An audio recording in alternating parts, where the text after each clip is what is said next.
देव भगवान अल्लाह, खुदा, ईश आदि नाम एक ही शक्ति के हैं।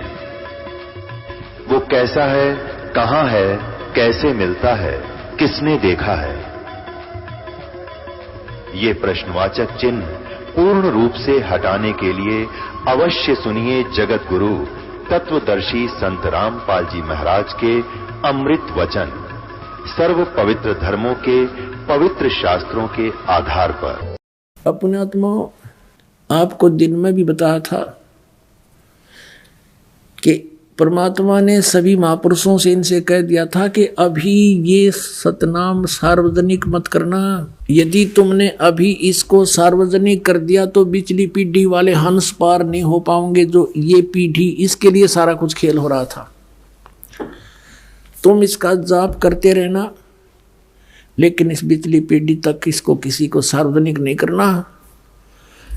अब इन महापुरुषों के लिए आदेश था किसी को बताना नहीं। ये भी कंपलसरी था कि इन्होंने ये एफिडेविट बनाना था कि हम ये जाप किया करते थे, इससे हमारा मोक्ष हुआ। अब जैसे आदरणीय गरीबदास साहिब जी कहते हैं, झांकी वे कबीर की नानक की तीवा, और वह सिखा का गल पड़ी कौन छुटावेता। अब नानक साहब ने इस उद्देश्य से कहा था कि ये नाम तो मैं बताऊं नहीं, और वाहेगुरु वाहेगुरु का जाप दे दिया। वाहेगुरु वो किसको कहते थे? कबीर परमेश्वर को, सतपुरुष को, कि तुम वाहेगुरु वाहेगुरु करते रहो। और साथ में प्रथम 5 नाम भी दिया करते थे, और उसके साथ साथ धर्म यज्ञ भंडारे शुरू करवाए थे। नानक साहिब जी के पास जब कोई संगत आती थी, ये स्वयं ही सबको भंडारा कराते थे। अपने खेतों में काम करते थे। लास्ट के 16 वर्ष ये अपने घर पर रहे। खेतों में कार्य जैसा कर सकते थे वो करते थे, भक्ति भी करते थे, आने वाले को उपदेश भी देते थे। तो ये इन्होंने इसलिए गुप्त रखा कि ये बताना नहीं किसी को, नहीं तो काल के दूत जैसे राधा स्वामी पंथ, ये धन धन सतगुरु पंथ, सच्चा सौदा सिरसा जगमाल वाली, जय गुरुदेव पंथ मथुरा वाला, आगरा वाला, ब्यास वाला राधा स्वामी, ठाकुर जी वाला राधा स्वामी, ये सब नकली पंथ हैं। इनके पास ये 2 अक्षर का मंत्र नहीं है। आदि नाम इनके पास नहीं। जैसे घट रामायण के अंदर तुलसी साहिब जी ने लिखा, हाथरस वाले ने, कि 500 नाम काल के जानो, जब दानी मन शंका आनो। 500 नाम काल जीव व्याख्या, 6वां नाम गुप्त कर रखा। फिर बताया कि सतनाम ले सतलोक सिधाऊं, आदि नाम ले काल गिराऊं। अब सतनाम तो ये 2 अक्षर का, सतनाम ये 2 अक्षर का, जो अभी आपको नानक साहब जी के और मर्दाना और बाला की वार्ता में आपको बताया, ये है वो सतनाम 2 अक्षर का। और इसके आसपास भी नहीं है ये सचखंड के गीत गाने वाले राधा स्वामी वाले पंथी। यानी इस विश्व में कोई भी इस मंत्र से परिचित नहीं। पुण्यात्मा उस दास के अतिरिक्त ये सत्कर मान लेना तुम। और कोई अधिकारी नहीं। यदि किसी से ज्ञान हो जाते ये अधिकारी नहीं देने के। इसलिए परमात्मा ने इन काल के दूतों से इसे बचाए रखने के लिए, अगर गुरु ग्रंथ साहिब में ये लिख दिया जाता तो महापुरुषों ने, जिन्होंने गुरु ग्रंथ साहिब को बनाया, सब वाणियों का, पवित्र अमृतमणि वाणियों का संग्रह किया, उस समय इन्होंने इस बात को मद्देनजर रखा कि कहीं ये ओम सोहम का मंत्र, सतनाम 2 अक्षर का, और गुरु ग्रंथ साहिब में लिखा गया, आने वाले भक्त इसको पढ़ेंगे, और पढ़ेंगे तो गुरु जी की आज्ञा की अवहेलना होने से ये हानि को प्राप्त हो जाएंगे। जैसे मर्दाना के साथ कैसी भयंकर दुर्घटना होगी थी, वो मौत को प्राप्त हो गया था। तो इस मद्देनजर से उन्होंने जहाँ पर भी गुरु ग्रंथ साहिब के अंदर नानक साहिब जी की वाणी में ये मंत्र था, निकाल दी, वह वाणी नहीं रखी ग्रंथ साहिब में। इसके लिए नानक साहिब जी ने एक अच्छा प्रयत्न किया कि एक प्राण संगली बनाई और उसको एक राजा के पास सुरक्षित रख दी कि आप इसको सुरक्षित रखना और मेरा कोई सिख है उसको देना, नहीं तो किसी आम व्यक्ति का हाथ ना लगने देना, ये मेरी आत्मा है। आने वाले जीवों के लिए उद्धार होगा, संसार से पार करने का इसमें एक बहुत अच्छा मार्ग मैंने लिखा है। आम व्यक्ति के ये हाथ नहीं लगना चाहिए। अब पुण्यात्मा फिर दिखाते हैं आपको थोड़ा सा रिहर्सल कि ये प्राण संगली जो है नानक साहिब जी ने लिखी और एक राजा के पास सुरक्षित रख दी। मर्दाना डूब गया होता इस मंत्र का जाप करने से। इस बात को मद्देनजर रखते हुए प्राण संगली को भी जल प्रवाह कर दिया गया था अर्जुन देव जी के द्वारा, जो गुरु अर्जुन देव जी थे 5वें, जिन्होंने गुरु ग्रंथ साहिब को सब वाणियों को इकट्ठा करके जलद बना दिया। उस समय इसको भी जल प्रवाह कर दिया था। देखिएगा अब इस पवित्र ग्रंथ के बारे में क्या कहा है श्री नानक साहिब जी ने प्राण संगली के बारे में। देखिएगा ये भाग 1 है प्राण संगली, प्रथम भाग श्री गुरु नानक साहिब विरचित प्राणों का अपूर्व कवच, जो सूरत शब्द योग साधना में अमोघ तारों से रचा हुआ, काल कर्म का कृत, विद्नों के गुरुमुखों का सुरक्षित का हितकारी, जिसको गुरुमुखी अक्षरों से भाषा अक्षरों में सटीपण तैयार करके गुरु साहिब के संक्षिप्त जीवन चरित्र समेत संत संपूर्ण सिंह ने प्रेम प्रसाद रूप से अर्पण किया, जिसके मालिक वेलविडियर प्रेस इलाहाबाद ने अपने खर्चे से अपने यंत्रालयों में प्रकाशित किया। ये यहाँ से छपी, इसके देखना आवश्यक सूचना में गुरु नानक साहिब ने यह अपूर्व ग्रंथ प्राण संगली किस अवसर पर सिंगल द्वीप में वहाँ के परम भक्त राजा शिवनाभ जी को उपदेश करके बख्श दिया, और फिर उनकी 5वीं गद्दी के अधिकारी यानी गुरु अर्जुन देव जी ने, नानक साहिब जी की 5वीं गद्दी के अधिकारी गुरु अर्जुन देव जी ने उसे कैसे सिंगला द्वीप से मंगवाया तथा किस कारण से उसे गुरु ग्रंथ साहिब के संग्रह से अलग रखा, इसका वर्णन गुरु नानक साहिब के जीवन चरित्र में दूसरी यात्रा के आखिर के हिस्से में और टिप्पणकार के निवेदन में लिखा है। गुरु नानक साहिब ने इस अनमोल ग्रंथ का नाम प्राण संगली क्यों रखा, ये तो पक्के तौर पर वही कह सकता है जिसकी गति उनकी सी हो। कहते इसका नाम प्राण संगली क्यों रखा, इसके बारे में तो बताओगा जो नानक जी जैसा इन सदग्रंथों के गुण रहस्य से परिचित हो, उन किसी उसकी गति हो,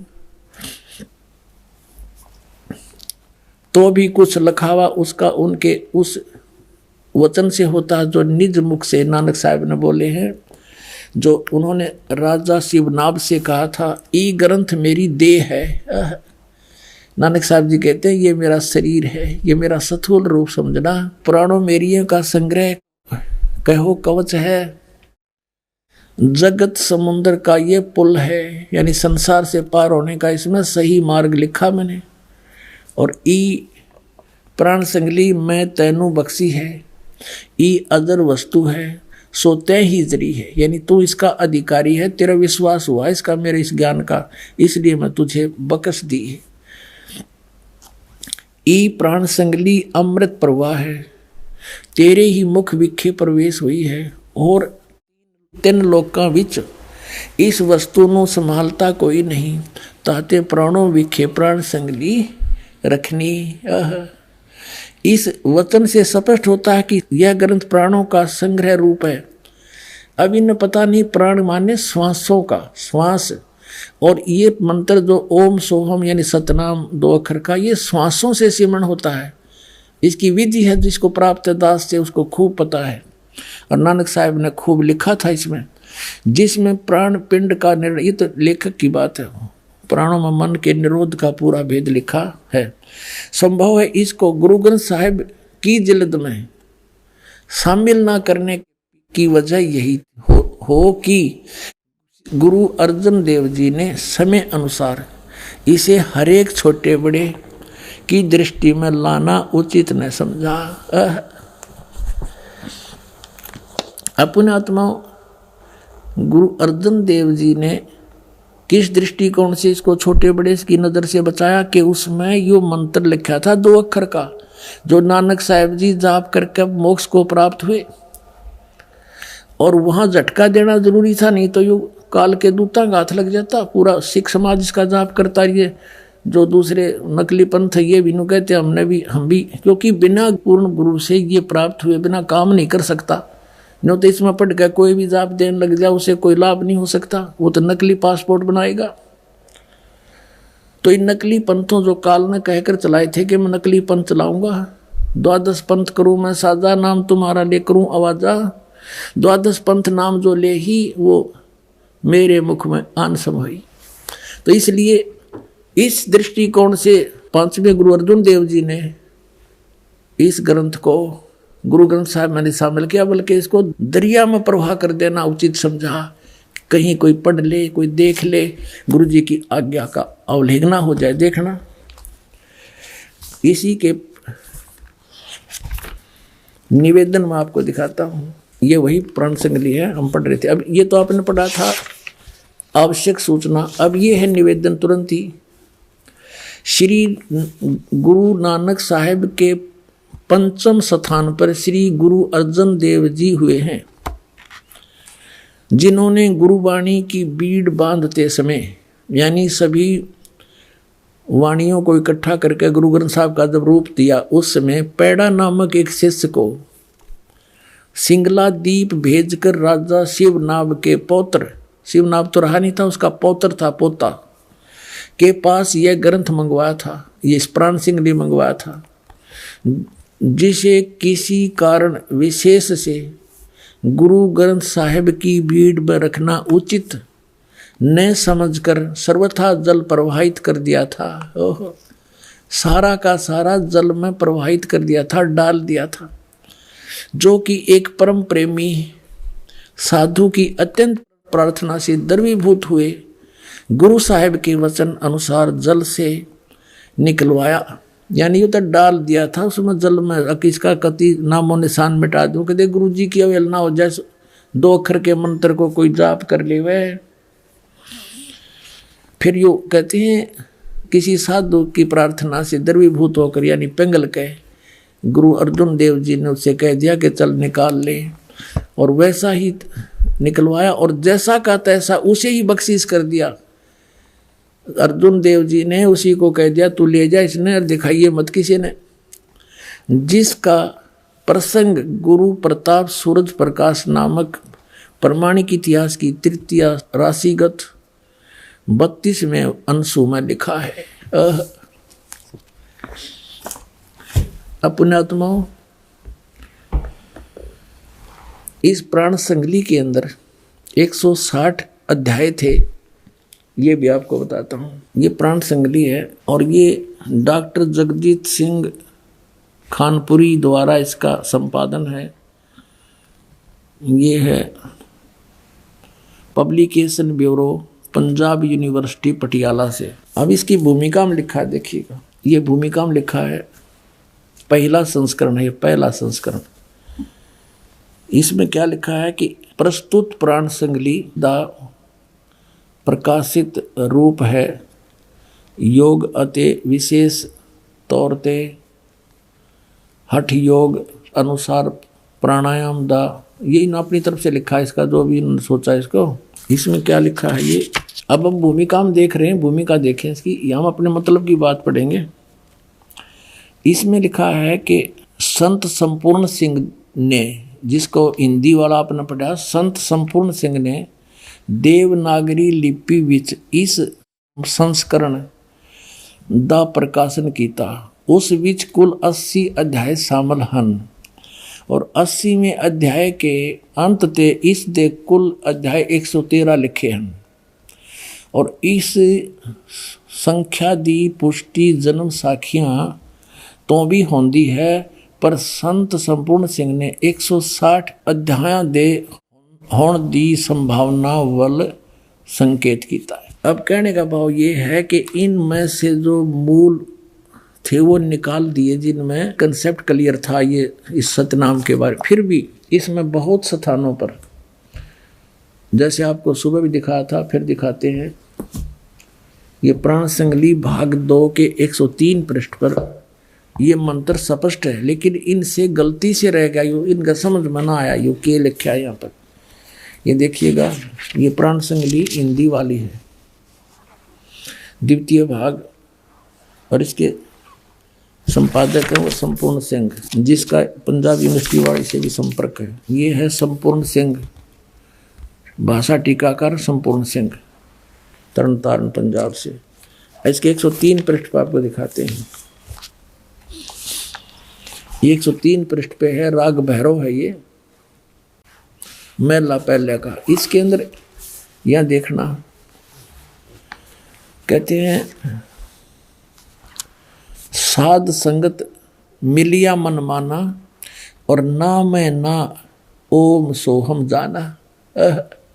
ये ना इसके साथ लगना चाहिए, ना है। ये ना माने नाम होता है, कहते हैं ना तेरा के ना है, हमारी देसी भाषा में, अपने लैंग्वेज में, पंजाबी में भी ऐसे कहते हैं, वो की ना है तेरा। तो नाम में ना, नामों में नाम, नामों में नाम है ओम सोहम, ये जाना, ये असली मंत्र है। अब जैसे यहां देखना 151 पृष्ठ पे आपको दिखाते हैं, 150 पृष्ठ पे देखना, इसके पे ये ओम मंत्र, ओम दर, ओम दर। अब इसका अर्थ इन्होंने ये 2 नंबर यहाँ से क्लासीफाई किया है, इसको स्पष्ट किया है। इस ओम को इन्होंने ओम ही सिद्ध किया है, ओम प्लस मदर, ओम से भाव ओंकार शब्द का है। तो यहाँ भी सिद्ध हो गया, अंडरस्टूड हो गया। ईसाई ओम यू लिख रखा है, देख 103 पृष्ठ पर। अब ये इनके समझ में ना आए कि ये आऊँ करेंगे, इसने हूँ, ये था ओम, मालिक की दया होगी, गलती से इसके साथ जुड़ गया, इसके साथ जुड़ा होता तो इसने ये काट देते, सोहम शायद रख लेते, तो परमात्मा की दया हुई। और कोई बात नहीं, अगर इसमें भी नहीं होता तो भी परमात्मा कहते हैं कहीं ना कहीं हमने अपनी सच्चाई को रखा ही है। कहते हैं चोर चुरावे तुमबड़ी गाड्डा पानी में, वह गाड्डा वह ऊपर आवे, सच्चाई छनी ना। अब काल ने वहाँ कितना दृढ़ कर दिया इन गुरुजियों को कि इस मंत्र की भनक भी नहीं लगनी चाहिए। प्राण संगली कितना अनमोल ग्रंथ, इसको दिखाएं आपको हैरान रह जाओगे। इसमें बहुत क्लियर लिखा है, बहुत जगह पर लिखा है। अपना आत्मा परमात्मा की सी कृपा होगी, ये सिख बच्चे ही इतने सियाने हो गए, ये अपने आप इन सदग्रंथों को जानने लगे, देखने लगे, लाल और लालड़ी की पहचान करने लगे। देखिएगा ये प्राण संगली है पंजाबी वाली, वैसी हिंदी वाली में भी एज इट इज है। ये है प्राण संगली पटियाला यूनिवर्सिटी वाली है। इसके 614 पृष्ठ पर दिखाते हैं आपको प्राण संगली प्रश्नोत्तर माला महला पहला। यहाँ क्या लिखा है ये देखिएगा कि अजप्पा जाप सोहम हंसा जान, और सुन महल जाका स्थान। पूर्ण पुरख निरंजन करतार, अगम पुरख का ना ही सुमार। अच्छा आगे लिखा नाम अमोलक सतगुर ते पाया। ओए नानक साहब जी कहते हैं ये अनमोल नाम जो है मैंने ये 2 अक्षर का सतगुर से मिला, और अनहत सुन मही जाय समाया। फिर कहते हैं सोहम हंसा जप माला, और जपत जपत दीन दयाला। फिर यहाँ क्या लिखा है, इसमें लिखा है आवन जान रह सुख पाई, नानक घट घट नदरी आई। निरंकार दी अचरज लीला, गुरुमति देई ता होए सुहेला। गुरु से प्राप्त होगी, कोई बुद्धि देगा भगवान तो ये आसानी से समझ में आओगा। कहते हैं इस मंत्र का करे जो जाप, ता को लगे न कोई पाप। इस मंत्र का करे जो जाप, ता को लगे न कोई पाप। आत्म राम तिस नदरी आवे, और रमत राम में जो विचलावे। फिर कहता है ये है उसके देख बहे तुम शुद्ध, सोहम हंसा जाको जाप एह जप जप वड्डे प्रताप, सोहम हंसा जपो बिमाला, तहाँ रचिया जहाँ केवल बाला। बहुत स्थान पर इन्होंने इस मंत्र के जाप करने के लिए प्रेरणा दी है। अपनात्माओं, इसमें एक और भी गलती हो सकती है कि लिखा होगा ओहम सोहम जप माला, फिर भी हम इसको और प्रमाणित करते हैं। एक और सिख बच्चे ने ला के दिया है, ये यहाँ पर भी एक और प्रांत संगली है, इसमें भी जो का त्यों लिखा है ये वही, ये है भाई चतर सिंह वाली, चतर सिंह जीवन सिंह वाली है, अमृतसर से छपी है।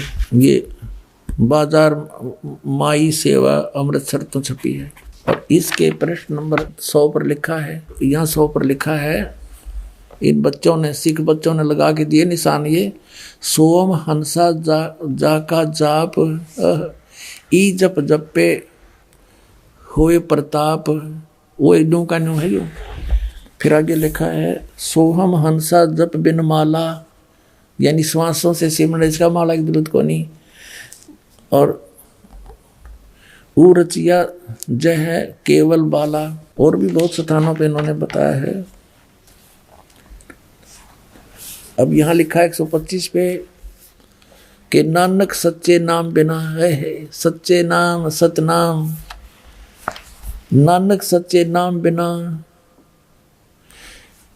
सच्चे नाम बिन ना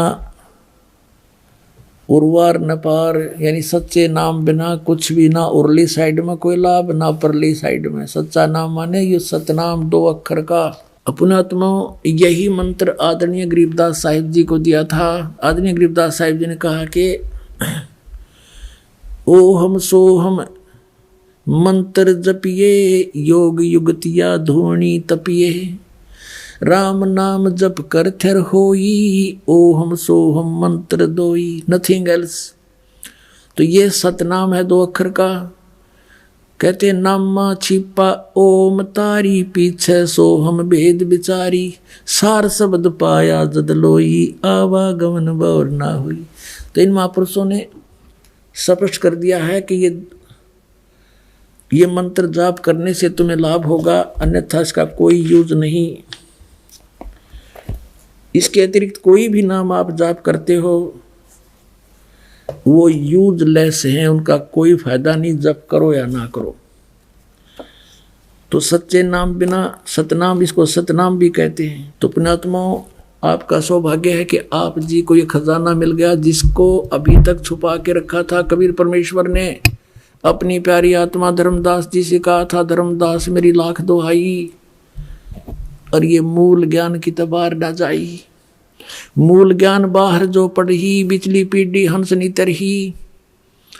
फिर कहा कि धर्मदास तो मेरी लाख दुहाई, ये सार शब्द की तबार ना जाई। सार शब्द बाहर जो पढ़ी, बिचली पीढ़ी हंस नी तरही। और फिर कहा कि मूल ज्ञान को तू तब तक छुपा के रखना, तब तक छुपाई जब लग 12 पंथ ना मिट जाई। अब ये सारे पंथ फेल हो गए, क्योंकि इनके द्वारा दी गई साधना सबको पता है और सभी उससे परिचित हैं कि हम कौन सा नाम जाप कर रहे हैं और जाप करना कौन सा चाहिए।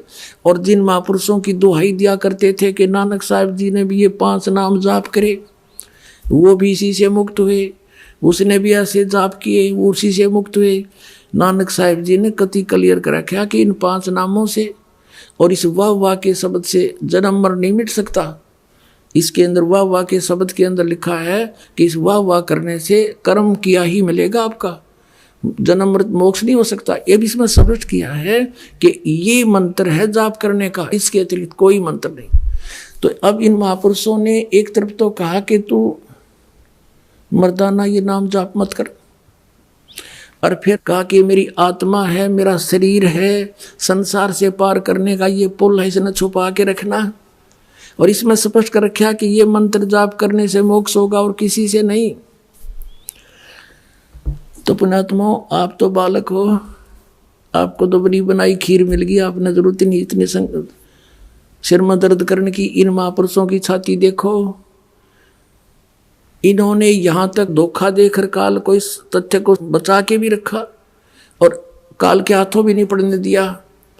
अरे ये खुल्लम खुला डंडोरा पीटने का दास को परमेश्वर ने आदेश दे दिया।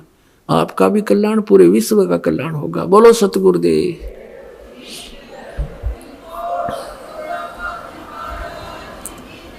सत साही परम पिता परमात्मा पूर्ण ब्रह्म सर्व सृष्टि रचनहार कबीर परमेश्वर जी की असीम कृपा से आप पुण्यात्माएं सत्संग सुनने के लिए उपस्थित हुए।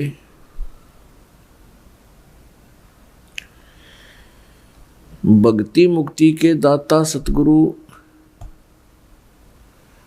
ये भटकत प्राणी फिरंदा उस साहिब ते हुक्म बिना नहीं तरवर पात हिलंदा। अगम निगम को खोज ले बुद्धि विवेक विचार उदय अस्त का राज मिले तो बिन नाम बेगार। भक्ति बिना क्या होता है ये भरम रहा संसार। एक रति कंचन पाया नहीं रावण चलती बार। सर्व सोने की लंका होती रावण से रणधीरम। एक पलक में राज बिराजिए जम के पड़े जंजीरम। पुण्यात्माओं, जो प्राणी सत्संग प्राप्त करते हैं, सत्संग में पहुंच जाते हैं, धन्य है उनके पुण्य कर्म, धन्य है उनके माँ बाप जिनसे जन्म हुआ। मात पिता मिल जाएंगे, मात पिता मिल जाएंगे 184 माँ। सतगुरु सेवा और बंदगी भाई फेर मिलन की ना। परमेश्वर कबीर साहब जी आकर के हमें याद दिलाते हैं कि मनुष्य जीवन बहुत ही दुर्लभ है। अन्य प्राणियों की योनियां तुमने बहुत बार भोग चुके हो, ना जाने कितनी बार पशु बने, पक्षी बने, जलचर बने, वनचर बने। परमात्मा याद दिलाते हैं कि माता पिता तो आपको प्रत्येक जूनी में प्राप्त हो जाएंगे। पशु बनोगे वहां माता पिता, पक्षी बनोगे वहां माता पिता, लेकिन सतगुरु सेवा और बंदगी ये फेर मिलन की ना। पुण्यात्माओं, मनुष्य शरीर के अंदर ही ये वस्तु उपलब्ध हो सकती है। मनुष्य शरीर के अंदर ही परमात्मा प्राप्ति हो सकती है और मनुष्य शरीर प्राप्त प्राणी को ही सत्संग उपलब्ध हो सकता है। पुण्यात्माओं, सत्संग मिलना बहुत कठिन है। सत्संग उसे कहते हैं जिसमें सच्चा ज्ञान हो। बाकी सत्संग नहीं है। जिनके ज्ञान ऐसे बच्चों जैसे हैं तो क्या वो संत सत्संग करते हैं? जो अभी तक परमात्मा को निराकार बताया करते थे, क्या वो सत्संग करते हैं? वो झूठ बोला करते थे। अभी तक जो ब्रह्मा विष्णु महेश के माता पिता कहते थे इनके कोई माता पिता नहीं है, इनकी जन्म मृत्यु नहीं होती, तो क्या वो सत्संग किया करते? जो संत ये बताते हैं सतलोक में प्रकाश ही प्रकाश है, भगवान है ही नहीं, आत्मा उसमें जाकर के ऐसे लीन हो जाती है जैसे बूंद समुद्र में, तो क्या वो सत्संग किया करते? वो हमारा जीवन नष्ट करते थे और अपना भी जीवन बर्बाद किया करते थे, तो वो सत्संग नहीं थे। और भोले श्रद्धालु उनके द्वारा दिए गए वचनों को सत्संग जानकर निश्चिंत हुए बैठे थे। अब सत्संग आपको अब प्राप्त हुआ है। या उन महापुरुषों ने सत्संग किया था जिनको परमात्मा मिले थे। परमात्मा की प्राप्ति के उपरांत जिन्होंने जो वचन बोले वो सत्संग था। उनमें कौन कौन से महापुरुष थे जिनको परमेश्वर प्राप्ति हुई? जो दास के नॉलेज में है उनमें से चंद महापुरुषों के नाम इस प्रकार हैं। आदरणीय धर्मदास साहिब जी, आदरणीय मुल्कदास साहिब जी, आदरणीय नानक साहिब जी, आदरणीय दादू साहिब जी, आदरणीय गरीबदास साहिब जी, गांव छुडानी, जिला झज्जर, हरियाणा वाले, आदरणीय गीसादास साहिब जी, गांव खेखड़ा, जिला मेरठ, उत्तर प्रदेश वाले। इन महापुरुषों ने जो परमात्मा प्राप्ति के बाद जो वचन बोले वो सत्संग था, और इनके अतिरिक्त जो वचन इन महापुरुषों की वाणी से मेल नहीं खाते वो सत्संग नहीं है। अब इन महापुरुषों ने क्या बताया है? अनंत कोट ब्रह्मांड का एक रति नहीं भारे, सतगुरु पुरुष कबीर हैं ये कुल के सिरजनहारे। ना सतगुरु जननी जने उनके माने बापे, पिंड ब्रह्मंड से रहित हैं नावा तीनों तापे। परमात्मा स्वयं भी आकर के क्या बताते हैं कि चारों युग में संत पुकारे, कूक कहा हम हेल रे, हीरे माणिक मोती बरसे ये जग चुगता ढेल रे। पुण्यात्माओं, परमात्मा के गुणों में, परमात्मा की लीला में जो सदग्रंथों में वर्णित है, स्पष्ट किया हुआ है कि वो परमात्मा ऊपर सतलोक में रहता, सचखंड में। संत भाषा में उसको सचखंड कहते हैं और वेद भाषा में उसको रतधाम बोलते हैं। रतधाम मीन सतधाम, सतलोक कहो, सतधाम कहो। संत भाषा में परमात्मा की उपाधि सतपुरुष, अकाल मूर्त, शब्द स्वरूपी राम आदि से कहा जाता है।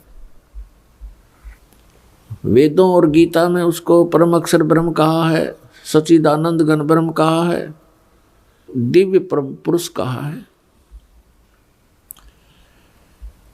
वो परमात्मा हम सब के पिता है। हम अपनी गलती से काल के जाल में फंस गए, वो दयालु हमारे लिए फिर भी भटक रहे। पुण्यात्माओं, अब समय आ गया है, बहुत सतर्क होना पड़ेगा आपको। असंख्य जन्म हो गए आपको इस काल के लोक में कष्ट पर कष्ट उठाते हैं। उसके विषय में बताते हैं, कोटि जन्म तो भरमत हो गए, कुछ ना हाथ लगा रे, और कुकर सुकर खरबा बोरे, कौआ हंस बुगारे। कोटि जन्म तू राजा की न मिटी न मन की आशा, भिक्षुक ओ कह दर दर घूम लिया, ये मिला न निर्गुण रासा। इंद्र कुबेर ईश की पदवी, ब्रह्मा वर्ण धर्मराया, विष्णु नाथ के पुर को जाके तू फिर भी वापस आया। असंग जन्म तन मरत्या हो गए, जीवित क्यों ना मरे रे, और 12 मद मैल मठ बोरे, बहुर न दे धरे रे। दोजक बष्ट सभी ते देखे, राजपाट के रसिया, 3 लोक से तरपत नाही ये मन भोगी खसिया। 3 लोक से तरपत नाही ये मन भोगी खसिया। सतगुरु मिले तो इच्छा मेटे, पद मिल पदे समाना, चल अनसा उस लोक पठाऊं जो आदि अमर अस्थाना। 4 मुक्ति जहाँ चंपी करती माया, होरी दासी दास गरीब अभय पद पर से, वो मिले राम अविनाशी। पुण्यात्माओं, आप बिल्कुल बालक हो। काल ने आपकी बुद्धि को इतना सीमित कर दिया, जैसे संतों को हम ऐसे नजर आते हैं जैसे एक भैंस का बच्चा मर जाता है तो व्यापारी लोग क्या करते हैं, उसके खाल उतरवा लेते हैं बालों समेत और उसको साफ करके उसके अंदर भूस भर देते हैं, भूस, और ऊपर से चमार से उसको सिलवा लेते हैं। एक पूंछड़ सी लटकती रहती है और उस भैंस के सामने उस बुत को, उस कार्टून को रख देते हैं और उसको चाटती है, उसको प्यार करती है, उसको अपना बच्चा मान लेती है। और जब व्यापारी उसको लेकर उस कार्टून को चल पड़ता है, पीछे पीछे भैंस भी यहाँ करती फिरती है। अब उसकी बुद्धि इतनी काम नहीं कर रही कि इसमें भूस भर रखा, चाम लपेट रखा, ये तेरा बच्चा नहीं है। तो उन महापुरुषों ने जिनको परमात्मा मिले और सचखंड के दर्शन हुए, उन्होंने हम ऐसे नजर आते हैं कि इस हार्ड मांस इसके अंदर भर के ऊपर चाम लपेट दिया और ये बता दिया ये तेरा बेटा या तेरी बेटी, इस तरह तुम्हारा परिवार बना दिया। पुण्यात्माओं, आप जी ने थोड़ा विवेक करना पड़ेगा। कितनी बार संतों ने हमें कोशिश की है समझाने की, लेकिन हम इन काल के दूतों से प्रेरित होकर के भगवान के मार्ग को त्याग कर कुमार्ग स्वीकार कर लेते रहे, जिस कारण से हमारी बुद्धि विकसित नहीं हो पाई। वो परमात्मा हमारे लिए कितना कष्ट उठा रहे हैं।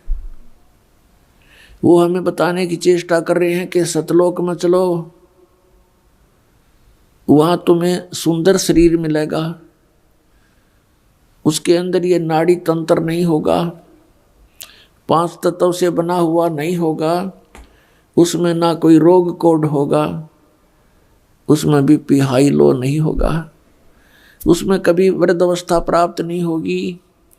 वहाँ सचखंड के अंदर आप की ऐसी सृष्टि होगी, ऐसा ही परिवार होगा जैसा यहाँ पर है, और वहाँ कोई काम नहीं।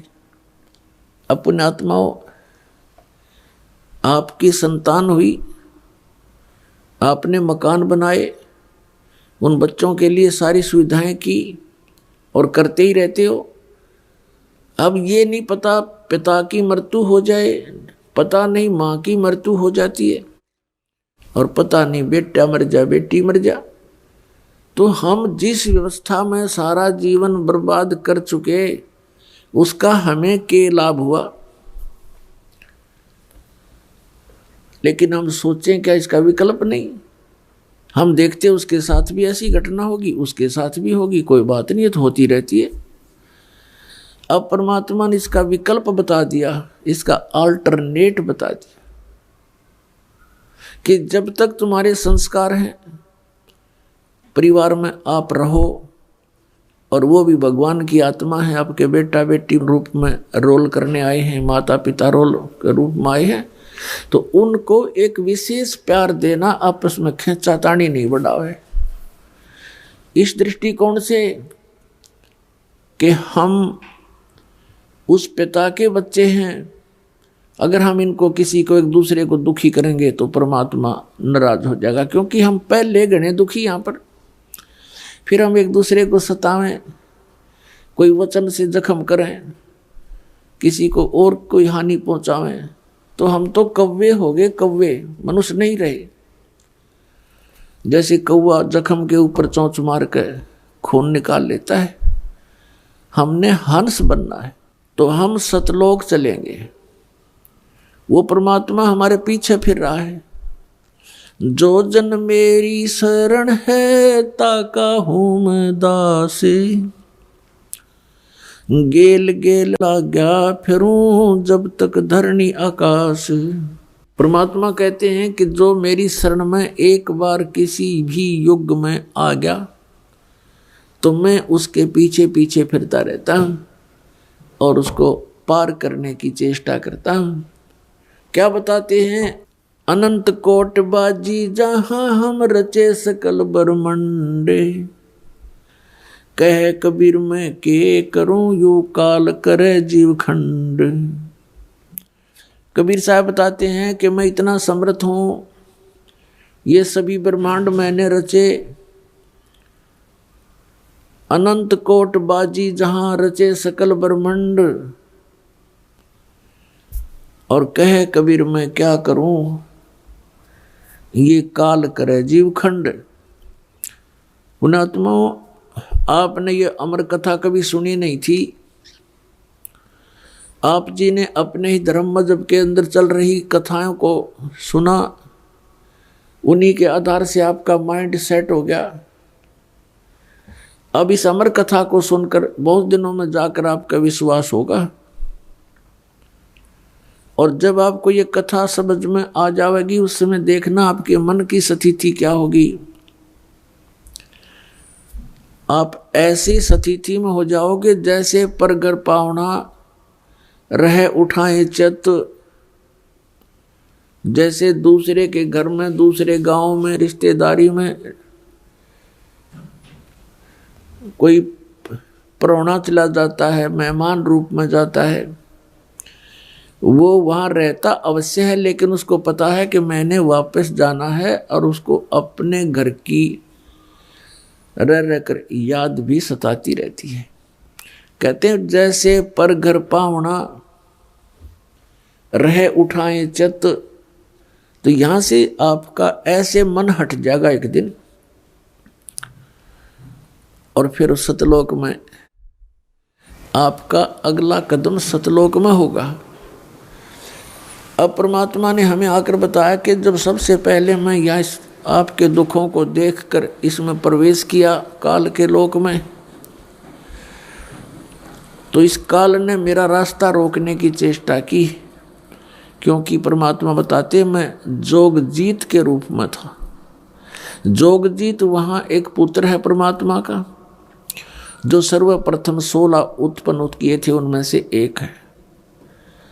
जोगजीत जानकर मेरे साथ इसने बहुत अड़ंगा अड़ाने की चेष्टा की, लेकिन मेरी शक्ति के सामने ये हताश हो गया। फिर चरण पकड़ लिए, रोने लगा, हाहाकार मचा दी।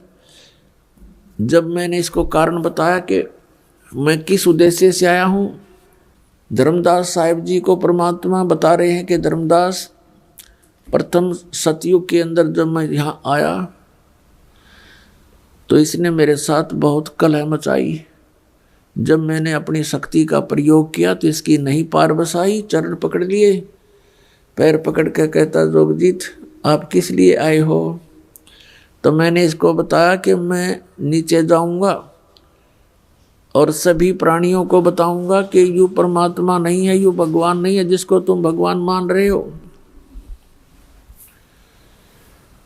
और एक ऐसा मंत्र दे के आऊंगा, सतनाम, सच्चा नाम, उसका जाप करने वाले प्राणी को तू रोक नहीं पाएगा। और सभी को बताऊंगा कि तुम यहाँ के रहने वाले नहीं हो, तूने इन सब को नशा करवा दिया, तीनों गुणों से एक एक इंजेक्शन लगवा दिया इनको। तो ये चिंतित हो गया। इसने कहा कि हे भगवान, मुझे श्राप लगा हुआ है 1 लाख जीव आहार करने का, यदि आप इन सब को ले जाओगे तो मेरा क्या होगा? परमात्मा ने कहा कि अब मैं इनको नहीं छोड़ूंगा, तेरा हो या ना हो। फिर इसने प्रार्थना की, प्रभु कोई बात नहीं, मेरी कुछ और समस्याएं हैं, उनका समाधान कर दीजिए और वचनबद्ध होकर के मुझे आशीर्वाद दीजिए। परमात्मा ने कहा धर्मदास, मैंने वचनबद्ध होकर के इससे कहा कि बोल क्या मांगता है? इसने कहा कि परमात्मा 3 युगों में जीव थोड़े ले जाना, चौथा युग जब कलयुग आवे तब तब शरण जीव बहु जावे, ऐसा वचन हर मोय दीजिए, तब तुम गवन संसार ही कीजिए। तो मैंने इसको कह दिया ठीक है तथास्तु कि ऐसा ही होगा। फिर इसने एक प्रार्थना और की थी कि परमात्मा जबरदस्ती ना करना हे बड़े भाई, क्योंकि जोगजीत रूप में खड़े थे परमात्मा और ये भी उन्हीं का भाई है। परमात्मा से कबीर से उत्पत्ति हुई इस काल की ज्योत निरंजन की। और इसने कहा कि हे प्रभु, हे बड़े भाई, जबरदस्ती ना करना, जो आपके ज्ञान को स्वीकार करे वो आपका और हमारे ज्ञान को स्वीकार करे वो हमारा। आप ज्ञान दे करके अपना बनाना, बाई फोर्स ना करना। वो तो मालिक को पता। अब यहाँ प्रश्न उठता है पुण्यात्माओं बहुत सी, क्योंकि हमारे अंदर बहुत युगों से ये अज्ञान ठुका हुआ है, भरा हुआ है खचाखच।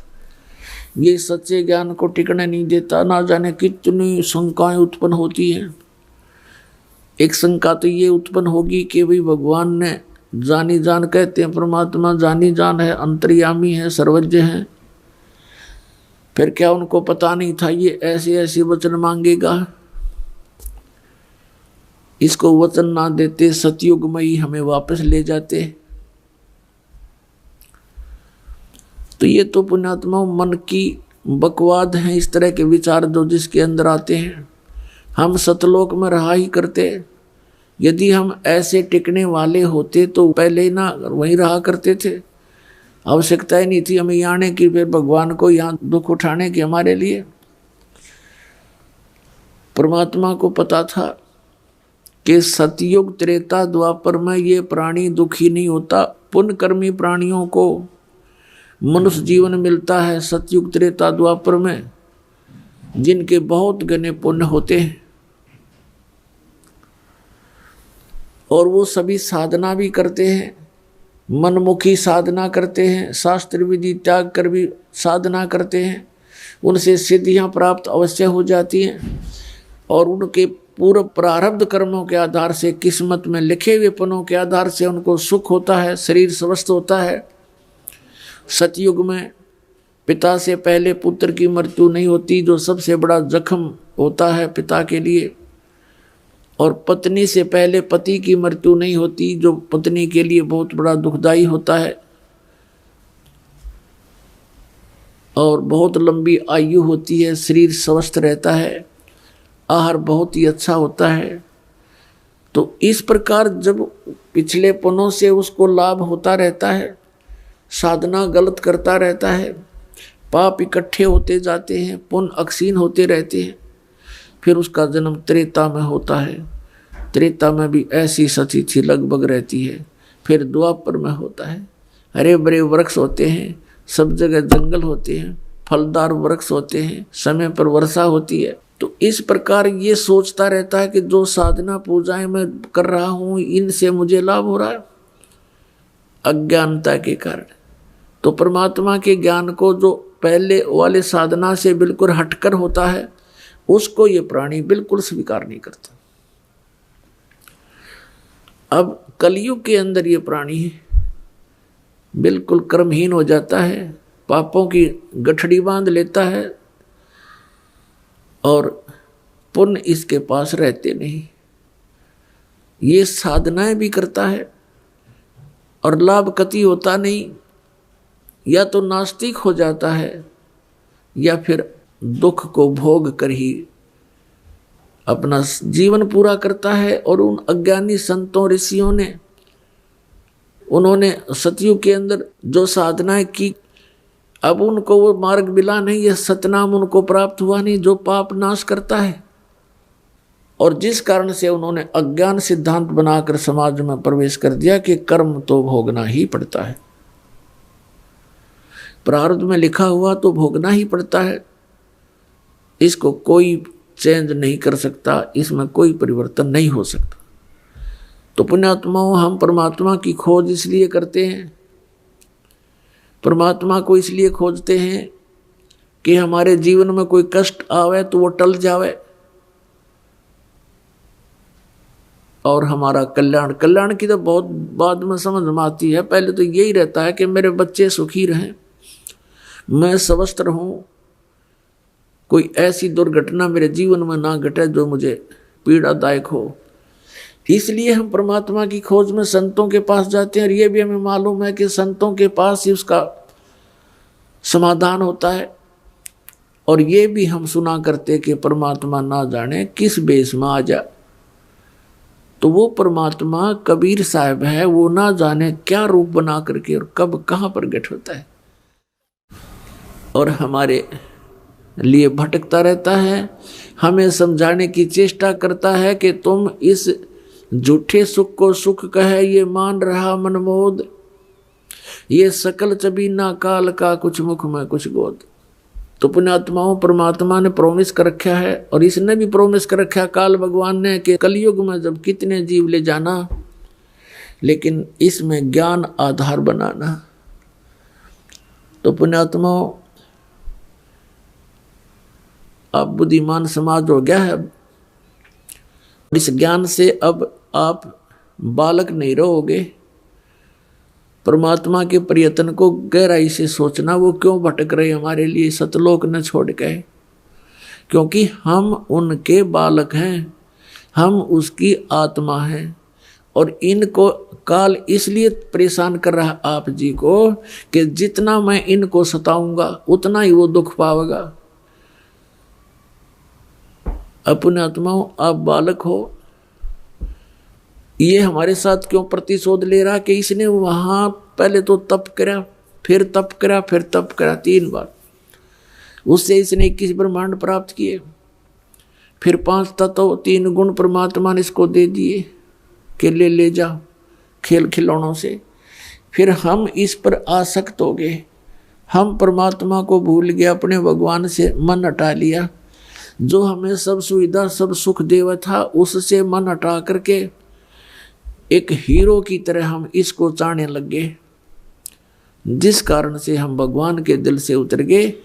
और देखो सेब कितना अच्छा फल होता है, यदि वो सेब खराब हो जाता है तो वो दुकानदार उसको रखता नहीं, उसकी आत्मा बहुत दुख पावे। एक सेब खराब हो गया, बाहर फेंकना पड़ा कूड़े में, तो हम वहां खराब हो गए थे भाई बच्चों। तो परमात्मा का आत्मा बड़ी दुख पाई कि ये औरों ने भी खराब करेंगे यहाँ पर, इसलिए हमें हमारी ही इच्छा से इनके साथ भेज दिया कि तुम जाओ फिर यहाँ से डेलोटिंडेज के साथ जाके।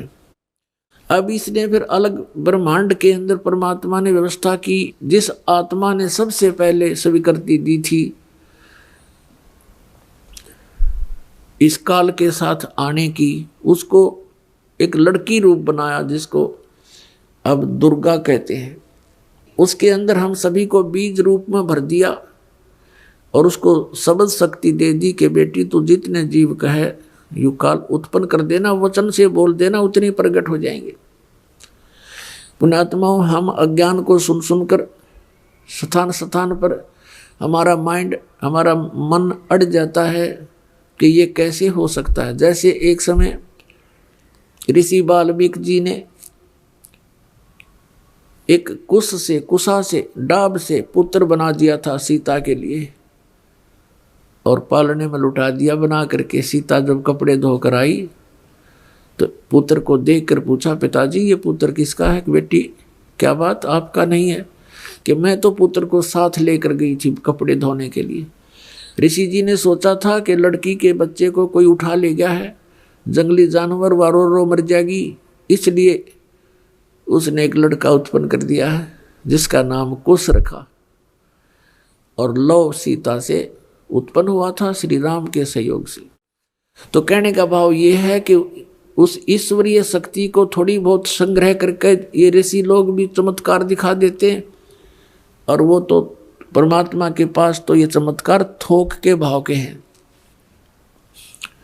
तो ये अलग ब्रह्मांड में जब रखा तो दुर्गा के साथ इसने दुर्व्यवहार करना चाहा। दुर्गा ने इसे बहुत प्रार्थना की कि मेरे से ये जुल्म ना कर, तू मेरे पास वचन शक्ति है, मैं जितने जीव तू कहेगा मैं उत्पन्न कर दूंगी।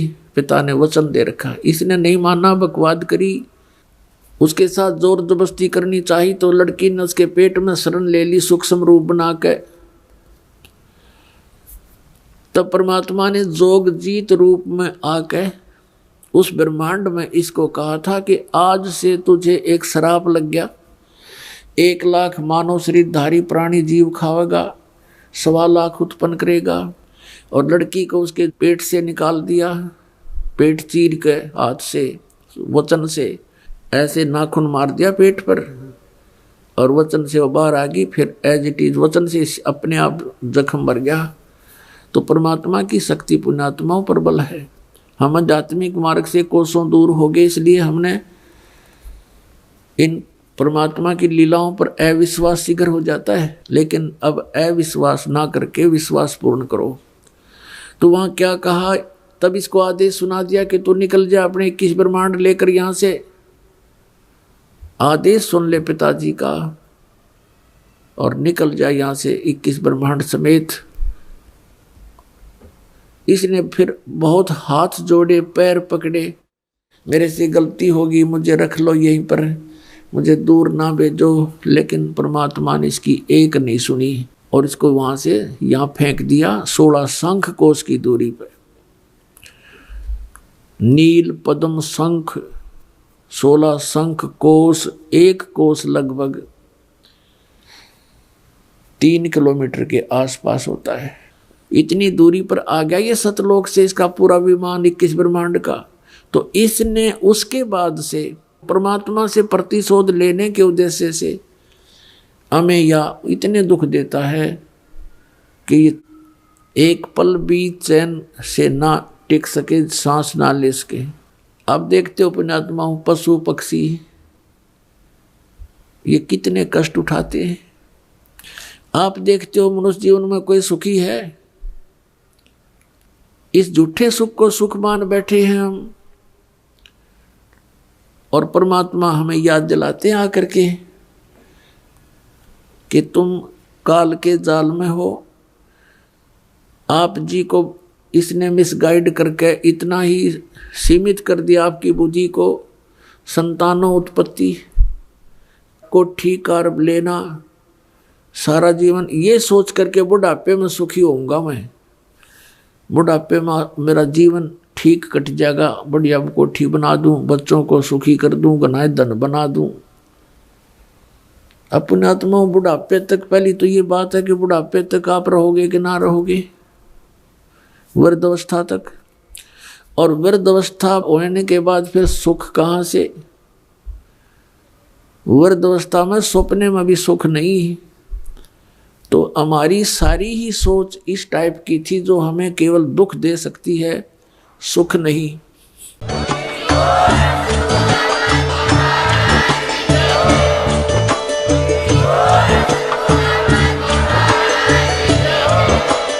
आप सुन रहे थे जगत गुरु तत्वदर्शी संत रामपाल जी महाराज जी के मंगल प्रवचन। अधिक जानकारी के लिए विजिट कीजिए हमारी वेबसाइट www.jagatgururampalji.org। संत रामपाल जी महाराज जी के शुभ आशीर्वाद से पूरे विश्व भर में 500 से भी ज्यादा नाम दीक्षा केंद्र हैं, जिन पर संत रामपाल जी महाराज जी द्वारा ऑनलाइन निशुल्क नाम दीक्षा दी जा रही है। अपने नजदीकी नाम दीक्षा केंद्र का पता करने के लिए संपर्क करें 8222880541।